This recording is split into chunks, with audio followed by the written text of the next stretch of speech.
I think it's still evolving, but my take is that Bitcoin is much more today a commodity and that somebody could invest in, and honestly somewhat of a speculative commodity that people can invest in. And if, depending upon when you got into the crazy cycle of what's happened with Bitcoin over the last 3 months and whether you've gotten out at the right time, you could have made a bunch of money. I don't view it, John, as a payment system player. In fact, we at Visa won't process transactions that are cryptocurrency based. We'll only process fiat currency based transactions. How much do you care whether somebody pays with one of these or a card? Or a Fitbit, or a Garmin. Or an iris scan, or... We don't.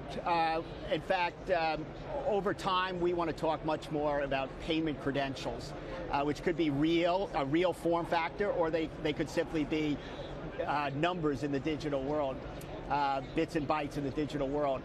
And increasingly, we want to talk about places and things where people can use or pay.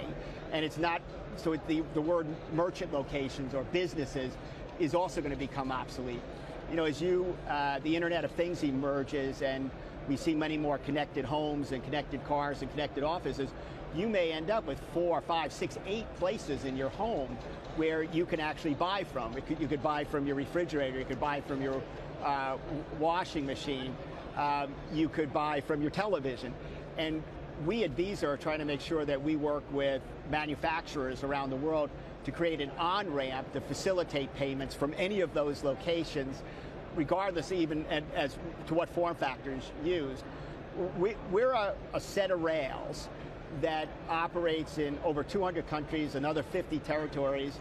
We could settle in 160 currencies, and we want to make sure that our rails, which are as global as they are as secure as they can be, and we don't actually care how a transaction enters into those rails. It can come in any kind of form factor and be used anywhere, and we just want to be in the middle of that.